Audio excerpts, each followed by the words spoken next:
Assalamualaikum warahmatullahi wabarakatuh. Perkenalkan, saya Aska Salsabila NIM A5011900035. Di sini saya mendapatkan materi tentang kognitif anak SD. Pada kesempatan kali ini saya akan menjelaskan tentang pengertian kemampuan kognitif. Kemampuan kognitif yaitu suatu proses yang terjadi secara internal di dalam pusat susunan syaraf pada waktu manusia sedang berpikir. Dari pengertian kemampuan kognitif tersebut, ada pendapat dari 3 ahli. Yang pertama yaitu Abdul Rahman, yang berpendapat bahwa kemampuan kognitif berkembang secara bertahap sejalan dengan perkembangan fisik dan syaraf-syaraf yang berada di pusat susunan syaraf. Yang kedua dari Ahmad Susanto, yaitu kemampuan kognitif merupakan suatu proses berpikir individu untuk menghubungkan, menilai, dan mempertimbangkan suatu kejadian atau peristiwa.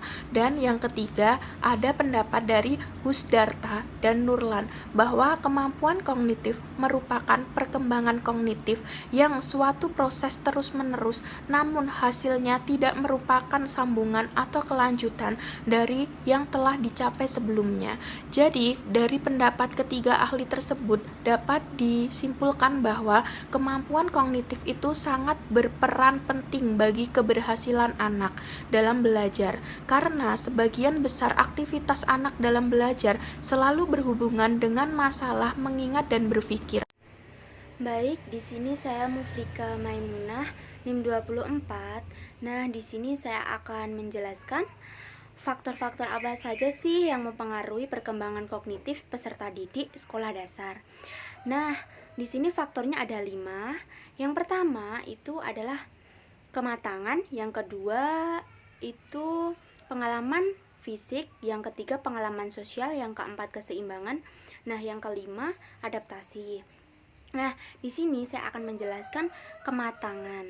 Nah, di sini kematangan adalah kematangan perkembangan syaraf pusat otak dan perubahan fisiologis pada anak. Nah, ini sangat berpengaruh sekali pada perkembangan anak. Yang kedua itu adalah pengalaman fisik.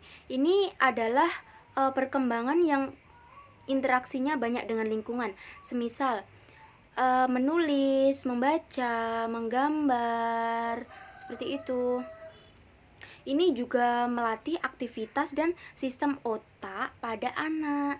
Nah, yang ketiga itu pengalaman sosial. Di sini anak bertukar gagasan pada orang lain, semisal berdiskusi dengan temannya di kelas, lalu seperti berbicara dengan teman di sekelas, seperti itu. Nah, yang keempat itu keseimbangan. Di sini keseimbangan melalui 2 proses. Yang pertama itu akomodasi. Akomodasi adalah proses pemerolehan informasi dari lingkungan. Yang kedua itu akomodasi. Akomodasi menerima informasi baru. Nah, yang kelima itu adaptasi. Ya, ini adaptasi, hasil adaptasi yang menunjukkan interaksi yang lebih rasional pada anak. Terima kasih. Saya Arisa Saraswati, NIM A5101900008. Di sini saya akan menjelaskan tentang karakteristik perkembangan kognitif peserta didik pada anak usia sekolah dasar. Kita ketahui bahwa perkembangan kognitif anak usia sekolah dasar itu tentu berbeda dengan anak usia remaja ataupun orang dewasa. Karena kemampuan pemikiran kognitif pada anak usia sekolah dasar itu masih terbatas dalam hal-hal yang bersifat nyata ataupun konkret. Misalkan anak usia 6 atau 7 tahun, mereka memahami bahwa gelas akan pecah jika dijatuhkan ataupun dilemparkan ke lantai.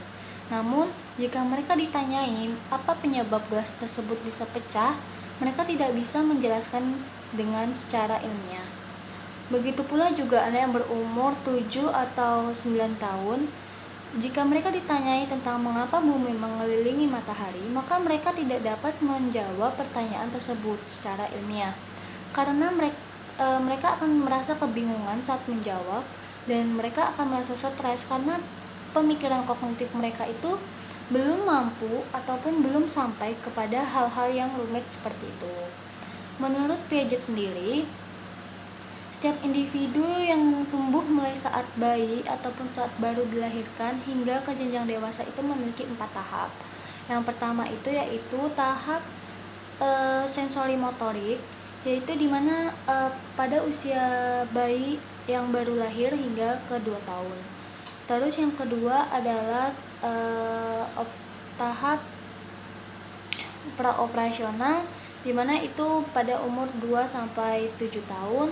Yang ketiga operasional konkret, dimana itu ada umur 7-11 tahun. Dan yang terakhir ataupun yang keempat itu operasional formal pada usia 11 tahun ke atas. Nah, pada usia anak didik sekolah dasar itu, menurut Piaget, mereka itu masuk ke dalam tahap operasional konkret, di mana mereka memahami hal-hal yang bersifat nyata ataupun konkret.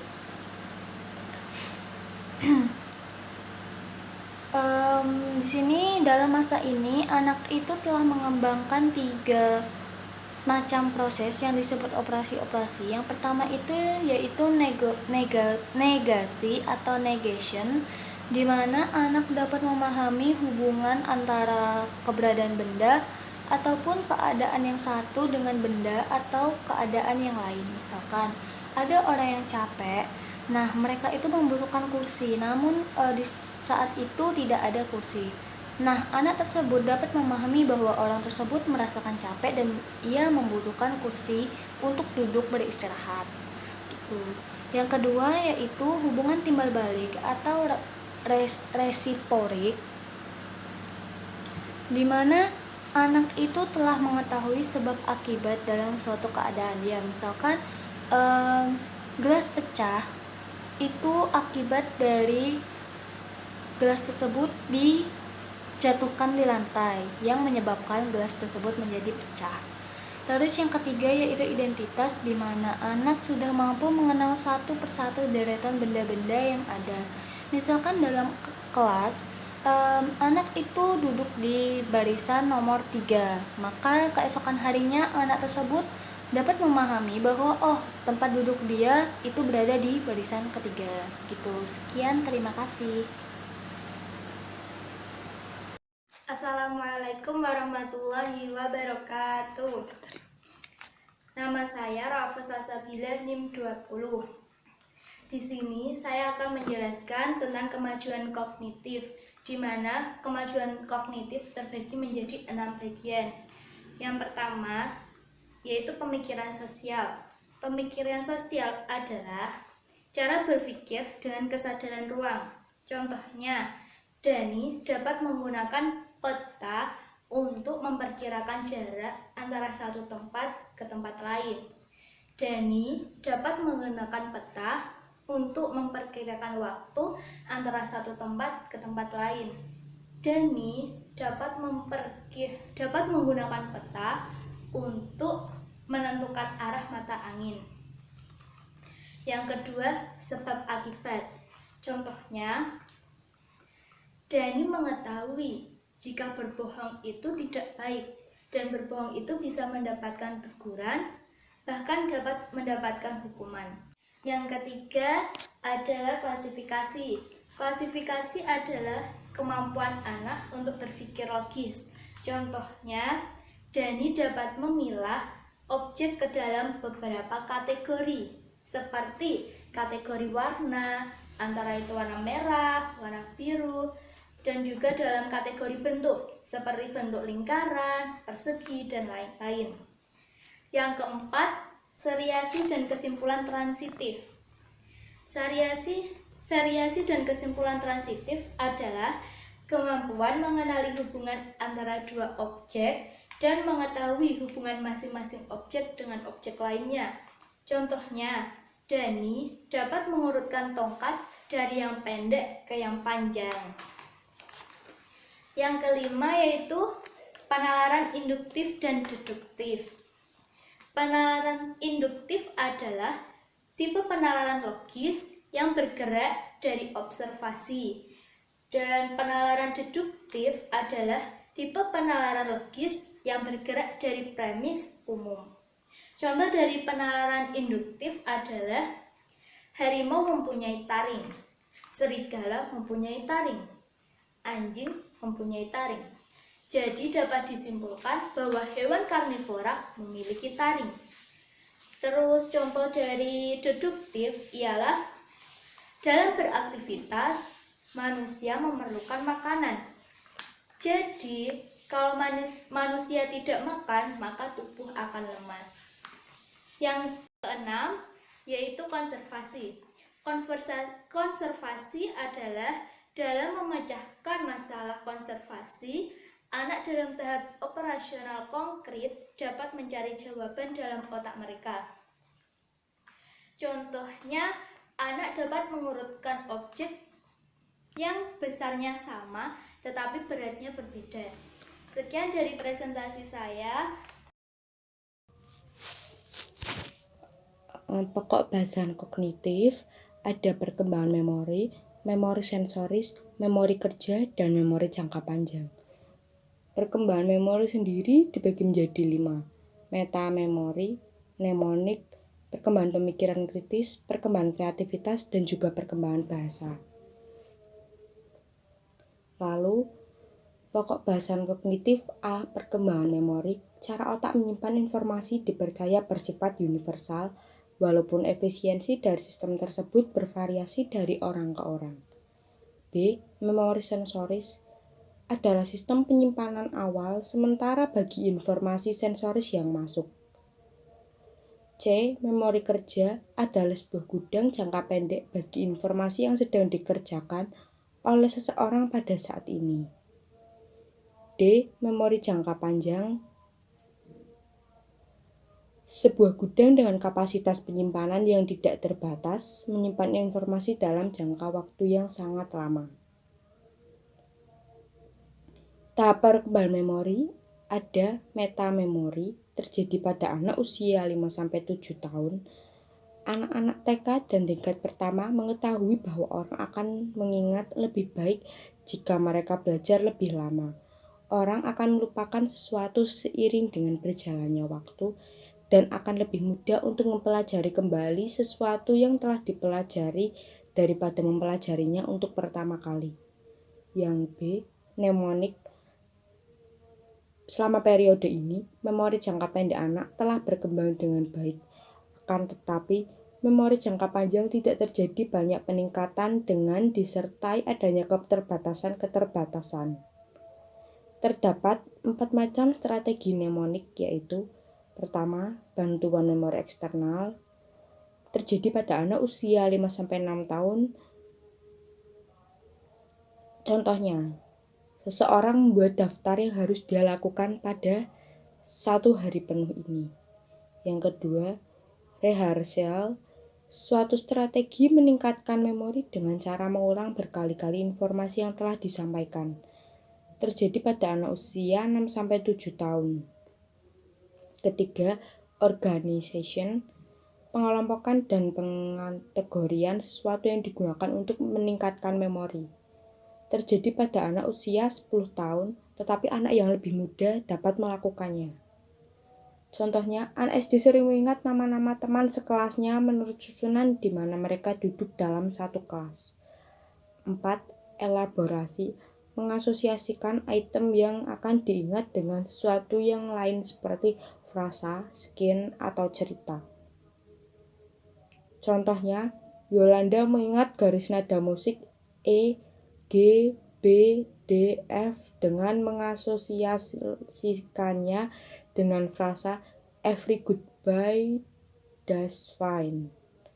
C. Perkembangan pemikiran kritis, yaitu pemahaman atau refleksi terhadap permasalahan secara mendalam, mempertahankan pikiran agar tetap terbuka, tidak mempercayai begitu saja informasi yang datang dari berbagai sumber, serta mampu berpikir secara reflektif dan juga evaluatif. D. Perkembangan kreativitas, anak-anak mempunyai kemampuan untuk menciptakan sesuatu yang baru. Ini sangat dipengaruhi oleh lingkungan di sekitarnya. E. Perkembangan bahasa, Perkembangan bahasa pada usia sekolah yaitu aspek penggunaan bahasa adalah narasi dalam percakapan. Terjadi pada anak usia 5-6 tahun cenderung kurang mampu mengkomunikasikan informasi dari anak yang lebih tua. Jadi informasi abstrak belum mampu dikomunikasikan pada anak-anak.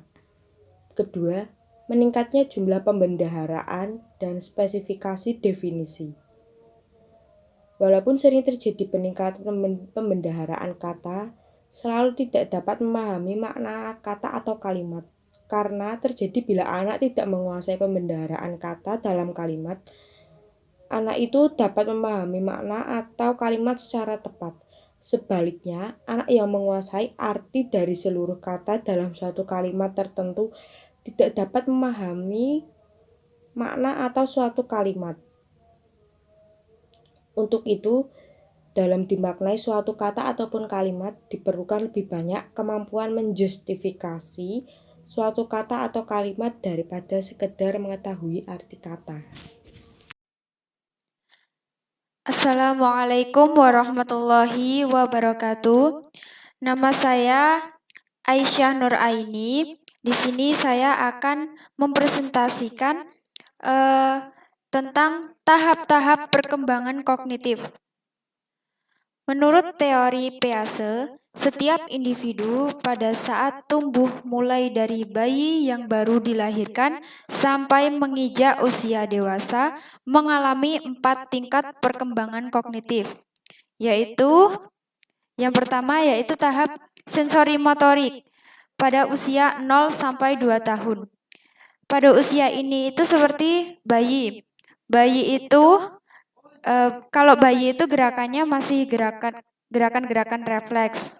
Seperti kalau bayi disentuh pipinya atau bibirnya, itu refleks bayi akan mengikuti arah gerak atau arah tangan tersebut.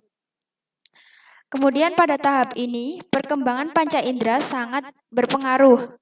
Ditandai dengan inginnya memegang dan menyentuh apapun yang ada di sekitarnya. Pada usia 1-2-nya, kalau bercerita atau kalau diberi cerita itu harus menggunakan sesuatu yang bergerak atau sesuatu yang nyata, seperti dengan panggung boneka, seperti itu. Lalu tahap yang kedua ada tahap praoperasional pada usia 2-7 tahun. Pada tahapan ini, anak mulai mengembangkan menerima stimulus secara terbatas. Sudah bisa menerima stimulus tetapi hanya terbatas. Seperti sudah bisa untuk dinasehati. Kemudian kemampuan berbahasanya semakin berkembang. Kosakatanya semakin bertambah, semakin banyak. Terus sudah bisa menggambar, mencoret-coret. Biasanya kalau anak-anak itu kalau usia 1-2 seperti itu, kalau melihat buku terus ada bolpen, biasanya dicoret-coret terus menggambar sesuka hatinya. Terus pada usia ini itu sudah muncul sifat egosentrisme. Seperti kalau bermain inginnya bermain sendiri, atau kalau mempunyai mainan dipinjam temannya tidak boleh, inginnya dimainkan sendiri, seperti itu. Lalu tahap yang ketiga ada tahap konkret operasional atau operasional konkret pada usia 7-11 tahun. Nah, pada tahapan ini itu berarti usianya anak SD. Anak SD kan biasanya umurnya 7-12, ya berarti masuk inilah. Pada tahapan ini, seorang anak itu sudah mampu menyelesaikan tugas-tugas, sudah bisa berpikir logis, meskipun hanya dalam situasi konkret seperti itu. Sudah bisa menyelesaikan tugas-tugas itu ditandai dengan sudah bisa mengerjakan PR-PR yang diberikan oleh Bapak Ibu guru di sekolah. Lalu pada tahapan ini, sifat egosentrisme yang ada sebelumnya itu sudah mulai luntur. Ditandainya dengan sudah bisa bermain secara berkelompok, bekerja sama, seperti itu. Lalu, tahap yang keempat ada tahap operasional formal, yaitu pada usia 11 tahun sampai dewasa.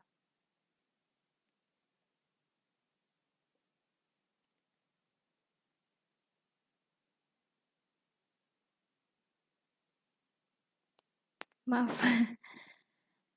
Tahapan yang keempat yaitu tahapan operasional formal pada usia 11 tahun sampai dewasa. Pada tahapan ini, seseorang itu sudah mampu berpikir tingkat tinggi, sudah bisa berpikir abstrak, terus sudah bisa memecahkan masalah yang sifatnya kompleks seperti itu. Lalu pada tahapan ini itu seorang anak juga sudah masuk pada usia pra-remaja. Jadi dari anak-anak ke remaja itu pra-remaja. Seperti ditandainya sudah pubertas. Kalau perempuan itu sudah mulai menstruasi, kalau yang laki-laki sudah mulai mimpi basah, seperti itu. Demikian presentasi dari saya. Kurang lebihnya saya mohon maaf. Billahi taufik wal hidayah. Wassalamualaikum warahmatullahi wabarakatuh.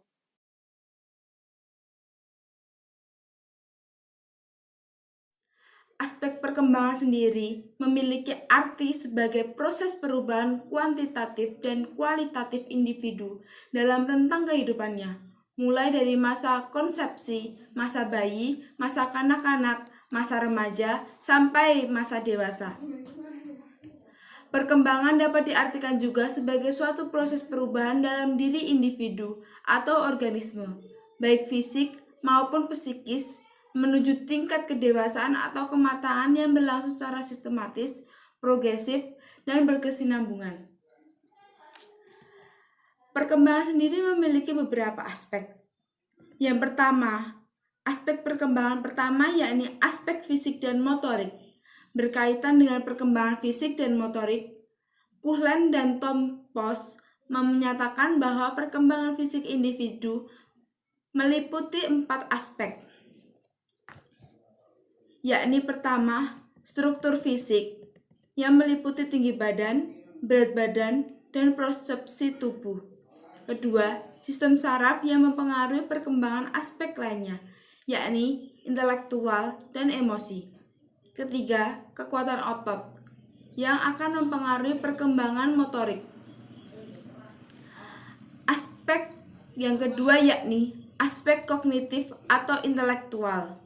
Perkembangan kognitif berkaitan dengan potensi intelektual yang dimiliki individu, yakni kemampuan untuk berpikir dan memecahkan masalah. Di sini juga terdapat aspek selanjutnya. Aspek yang ketiga yaitu aspek perkembangan sosial.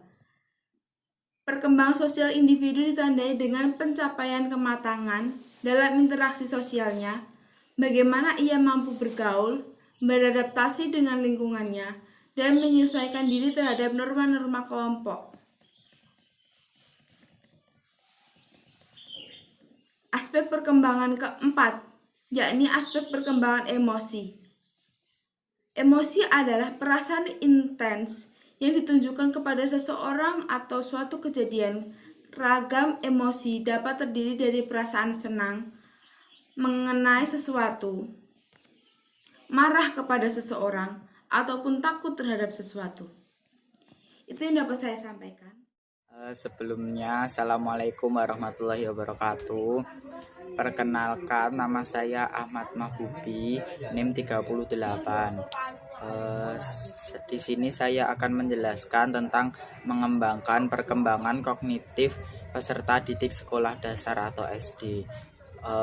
Strategi yang dapat digunakan untuk peserta didik dalam mengembangkan proses kognitifnya yaitu ada 10. Yang pertama yaitu ajaklah peserta didik untuk fokus perhatian dan meminimalkan gangguan-gangguan yang ada. Jadi kita harus menggiring peserta didik untuk agar fokus terhadap apa yang kita sampaikan dan materi yang kita berikan. Jadi kita harus mengajak peserta didik agar fokus. Misalkan ada peserta didik yang mainan sendiri atau gimana gitu, nanti kita ingatkan, ayo ini perhatikan ibu guru atau bapak guru sedang menerangkan materi yang penting gitu. Terus yang kedua adalah gunakan isyarat, gerakan, dan perubahan nada suara yang menunjukkan bahwa ada sesuatu yang penting. Jadi misalkan kita akan menerangkan sesuatu yang penting, jadi kita harus kayak misalkan melakukan suatu gerakan, anak-anak jadi gini, anak-anak kalian itu harus gini gitu, itu yang penting. Terus misalkan perubahan suara nada, misalkan kita akan menerangkan tentang materi fotosintesis ya, jadi kita harus menekankan, jadi kata fotosintesis itu harus lebih ditekankan kembali. Ini misalkan pertamanya lambat, pelan gitu, nanti kata fotosintesis lebih tekankan, nadanya lebih ditinggikan lagi, fotosintesis. Nah gitu. Itu ya. Terus yang ketiga adalah buat pembelajaran menjadi lebih menarik. Jadi misalkan menjadi menarik, misalkan kita menggunakan metode-metode yang tidak melulu pada hanya guru saja yang menerangkan, tapi kita harus ada stimulus antara peserta dan gurunya. Jadi ada timbal balik antara guru menerangkan dan murid yang mendengarkan. Jadi harus ada timbal balik. Misalkan gini, misalkan kita menggunakan metode yang menarik itu metode bernyanyi. Jadi itu juga menarik sih. Jadi guru juga ada itu, guru juga guru juga berbicara, murid juga akan berbicara dengan bisa menari-nari atau apa gitu. Jadi mereka lebih enak gitu dan lebih nyaman dan tidak cenderung bosan. Tidak hanya tentang guru ceramah, anak-anak gitu. Jadi guru tidak melulu tentang berceramah seperti itu. Jadi ada timbal baliknya, kita juga bisa bersenang-senang dan lain sebagainya. Terus yang keempat adalah gunakan media dan teknologi secara efektif. Di sini gunakan misalkan kita menggunakan LCD gitu juga bisa dalam pembelajaran. Jadi biasanya kan anak SD itu gini ya, kalau kita terangkan secara di papan tulis gitu cenderung bosan, mereka ngantuk dan lain sebagainya. Dan kalau misalkan kita menggunakan LCD, nanti akan timbul suatu kayak gitu loh, akan timbul rasa penasaran anak dengan materi tersebut. Misalkan akan timbul kata-kata gini, apa tuh pakai LCD bagus banget gitu. Terus akan menarik anak itu nggak ngantuk, jadi kayak dia itu kayak enjoy gitu loh, karena dia itu penasaran tuh. Terus yang kelima adalah gunakan pada pembelajaran aktif, menyenangkan dan mengurangi kejenuhan dan meningkatkan perhatian. Itu jadi fokuskan pada pembelajaran aktif. Jadi pembelajaran yang kita gunakan itu harus terfokus pada pembelajaran yang aktif. Jadi misalkan guru menerangkan anak-anak dan guru itu harus kayak gini loh, anak-anak ayo yang tanya siapa yang belum paham gitu, terus kita nunjuk satu, kamu coba jelaskan apa yang dimaksud ini yang tadi Bu jelaskan, terus kamu tolong gambarkan seperti apa materi yang Ibu sampaikan gini gitu. Jadi kita lebih aktif itu. Terus menyenangkan yang kayak seperti tadi, diselingi dengan ice breaking. Ayo yang ngantuk semua berdiri, kita ice breaking dulu sebelum materi atau sudah materi atau di tengah-tengah materi gitu. Terus menyenangkan, terus mengurangi kejenuhan dan meningkatkan perhatian. Misalkan meningkatkan perhatian, kita gunakan apa? Kita gunakan media-media yang ada di sekitar kita. Misalkan saat pembelajaran ini kita harus ada medianya, terus medianya digunakan lebih menarik lagi gitu. Terus yang keenam yaitu ubah lingkungan fisik dengan mengubah tata ruang. Jadi kita harus ubahlah lingkungan fisik dengan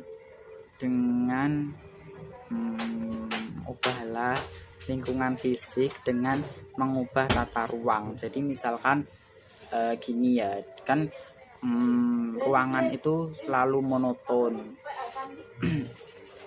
Jadi kayak gitu loh. Jadi kita jadi kita harus mengubah ruangan tersebut agar tidak monoton. Jadi misalkan dengan kita mengubah tata ruang di kelas, jadi misalkan kita mengubah posisi duduk, ayo anak-anak kita ubah posisi duduknya, terus kita misalkan juga pada 17 Agustus gitu diadakan lomba kebersihan kelas dan menata ruang biar anak-anak itu lebih enjoy, terus lebih nyaman, terus lebih kayak nggak monoton di kelas gitu loh, kelasnya hanya gitu-gitu saja. Jadi ada sebuah perubahan, sebuah revolusi lah sedikit gitu. Di sini mengubah ruangan itu juga dapat meningkatkan efektivitas pembelajaran. Karena apa? Karena anak cenderung kalau kelasnya itu menarik, menyenangkan, terus itu anak-anak cenderung akan tidak cepat ngantuk, terus mereka lebih kayak periang gitu loh melihat ruangan yang begitu menarik. Terus yang ketujuh adalah hindari perilaku yang membingungkan seperti mengayun-ngayunkan pensil atau menyentuh rambut kepala. Jadi kita sebagai pemateri atau sebagai guru, kita itu jangan menimbulkan kebingungan kepada peserta didik. Jadi misalkan garuk-garuk kepala gitu ya, kan itu tanda psikologis bahwa dia itu sedang bingung atau sedang stres atau sedang apa gitu. Terus kayak mengayun-ngayunkan pensil gitu adalah kayak perilaku yang cenderung mencerminkan bahwa dia itu sedang kebingungan. Jadi kita tidak boleh menimbulkan kebingungan pada peserta didik tersebut. Harus lebih efektif lah gitu. Terus yang kedelapan, doronglah peserta didik untuk mengingat materi pembelajaran secara lebih mendalam. Jadi kita harus mendorong untuk peserta didik mengingat pembelajaran secara lebih mendalam lagi. Jadi kita memberi motivasi, kita harus memberi dorongan, ayo kamu harus memperdalam materi ini karena materi ini itu sangat bermanfaat. Nanti itu loh, nanti di kehidupanmu akan diajarkan hal-hal seperti ini nanti kamu bisa tahu gitu. Jadi kita harus mendorong peserta didik tersebut. Terus yang kesembilan adalah bantu peserta didik mengingat kembali informasi yang disajikan sebelumnya. Jadi misalkan sebelum pembelajaran dimulai, guru harus melakukan seperti ini. Anak-anak, coba ayo kita review sebentar materi yang kemarin ibu berikan. Coba angkat tangan, apa yang siapa yang tahu apa materinya kemarin gitu. Jadi kita kayak mengundang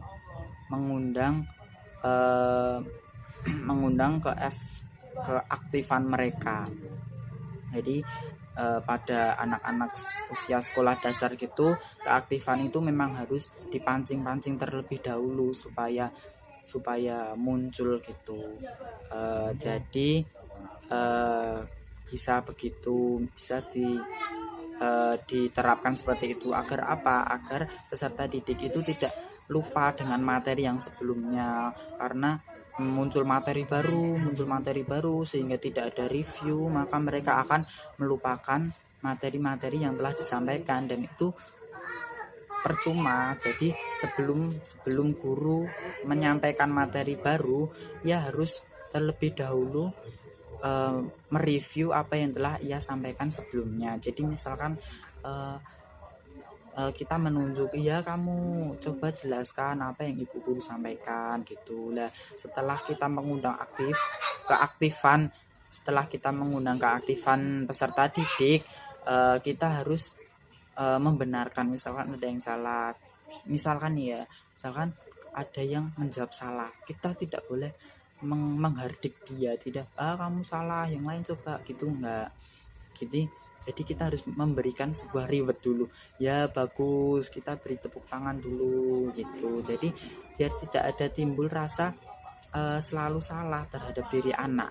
Jadi kita harus memberikan suatu applause dulu karena dia sudah berani mengacungkan tangan dan berani menjawab gitu. Coba yang lainnya. Nah gitu, setelah kita menampung semuanya, maka kita setelah itu gurunya mereview. Jadi begini anak-anak, materi sebelum ini gini, materi gini ini gitu, dibenarkan semuanya gitu. Terus dilanjutkan dengan materi selanjutnya. Oke lah anak-anak, sekarang kita menginjak bab berikutnya tuh. Terus yang ke-10 adalah latih peserta didik menggunakan strategi mnemonik. Dalam suatu perkembangan kognitif, peserta didik sekolah dasar atau SD selalu akan mengalami suatu permasalahan, di mana hal itu sangat wajar terjadi karena memang umur SD itu memang ya akan selalu melakukan suatu kesalahan, dan itu hal yang wajar karena mereka masih proses mencari bakat apa yang mereka punya, dan mereka kayak masih mencari jati diri mereka. Terus hal ini terjadi pada hakikatnya manusia akan selalu belajar, baik dalam lingkup keluarga, masyarakat maupun lingkup sekolah. Jadi memang hakikatnya manusia itu selalu belajar dari suatu kesalahan, baik dari lingkungan keluarga, lingkungan masyarakat, atau lingkungan sekolah. Ada beberapa suatu permasalahan konkret dalam proses perkembangan kognitif peserta didik, yaitu 1. Anak cenderung malas untuk mempelajari suatu hal yang tidak ia suka. Misalkan gini ya, misalkan guru menerangkan tentang matematika dan guru menerangkan tentang ilmu pengetahuan alam yang lebih menarik gitu ya. Jadi anak itu akan cenderung misalkan gini, aku nggak suka matematika, biarlah aku ya nggak bisa apa-apa gitu. Biasanya di dalam diri anak seperti itu.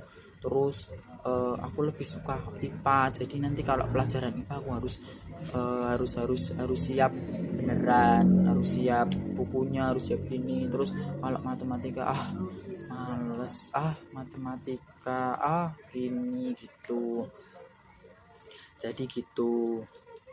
Terus jadi solusinya kita sebagai guru, sebagai calon guru, sebagai guru itu kita harus kayak memberikan suatu dorongan kepada anak-anak, suatu motivasi.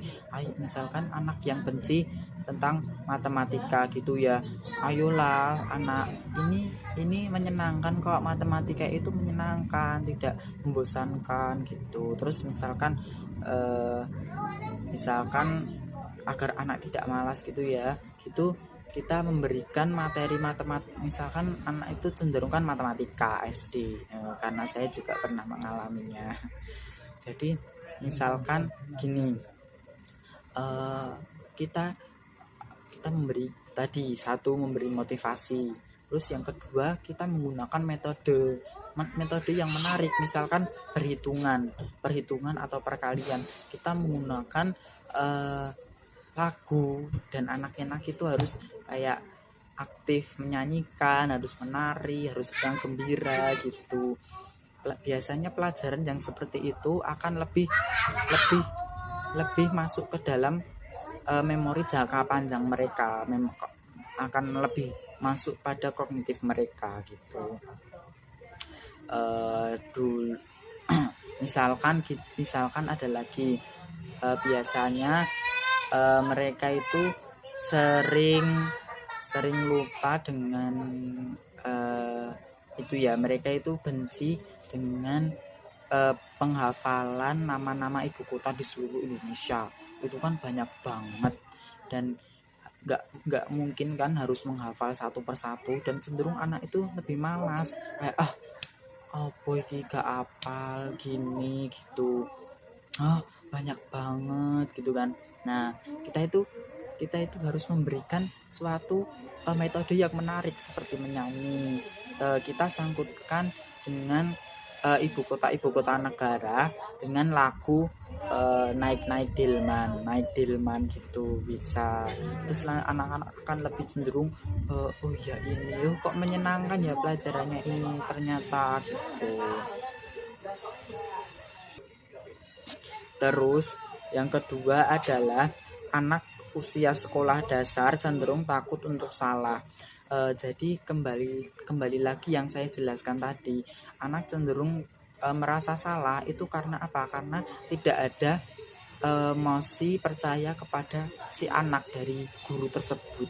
Jadi misalkan gini, anak datang terlambat, terus langsung dimarahin, kamu itu selalu datang terlambat, selalu datang gini, ayo kamu hafalan, kamu harus hafal rumus-rumus matematika ini gitu, kalau enggak ibu tambahin lagi gitu. Terus misalkan tadi anak ngacung, anak tunjuk jari, dan itu disalahkan oleh gurunya.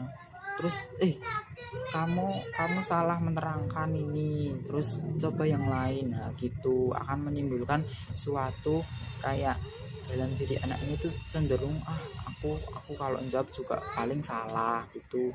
Jadi kayak ada sesuatu dalam diri yang seperti itu, yang selalu salah. Misalkan, jadi solusi yang terbaik adalah saat anak berani untuk mengangkat tangannya gitu, saat anak berani untuk mengungkapkan pendapatnya, maka jangan disalahkan.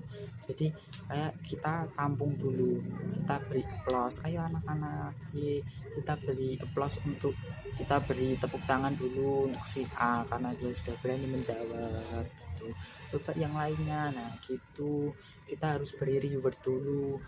Toh ke belakangnya salah, itu kita yang benerin nanti pas kita menerangkan materi, tapi sebelumnya kita harus memberikan suatu reward agar anak itu termotivasi. Aku harus jawab biar aku dapat tepuk tangan dari teman-teman gitu. Itulah solusinya. Terus yang ketiga adalah metode guru dalam memberikan suatu pembelajaran. Jadi terkadang metode guru itu juga mempengaruhi kognitif, itu juga suatu permasalahan dari si anak. Jadi misalkan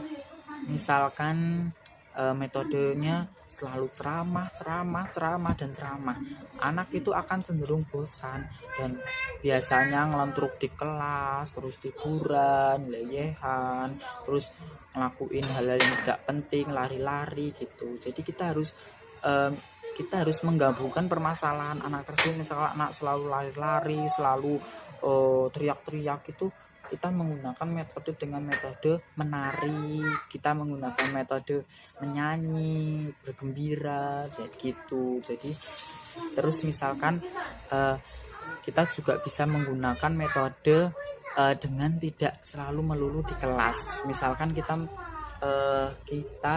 ajak anak ke lapangan,